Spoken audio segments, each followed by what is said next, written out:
নমস্কার বন্ধুরা, তোমরা সবাই কেমন আছো আমাকে প্লিজ জানিও। আজকে দুপুরে আমি কি রান্না করেছিলাম তোমাদের সাথে শেয়ার করছি। চলো তবে দেখে নাও তোমরা আমি ওলের রান্নাটা কিভাবে করেছি।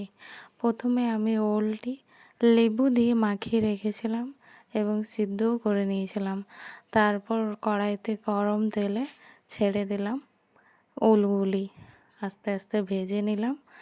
ভাজা হয়ে যাওয়ার পরে আবার কড়াইতে তেল দিয়ে আস্তে আস্তে গোটা গরম মশলা দিয়ে দিলাম, পাঁচফোড়ন দিয়ে দিলাম এবং পেঁয়াজ কুচিও দিয়ে দিলাম। পেঁয়াজগুলো যতক্ষণ না ভাজা হচ্ছে আমি ততক্ষণে একটি মশলা তৈরি করে নিলাম। আদা রসুন পেঁয়াজ বাটা কড়াইতে, তারপরে আমি টমেটোগুলি দিয়ে দিলাম। তারপর আদা রসুন পেঁয়াজ বাটাটাও দিয়ে দিলাম কড়াইতে। ভেজে নেব মশলাগুলো যতক্ষণ না মশলার একটা আলাদা গন্ধ ছাড়ছে।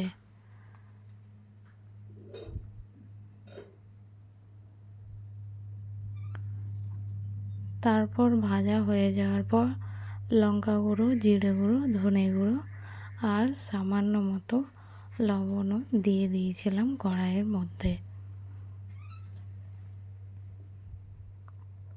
মশলাটা আমি আস্তে আস্তে কষে নেব ভালো করে। অল্প করে জল দিয়ে মশলাটা কষে নিলে ভালো গন্ধ ছড়ায়।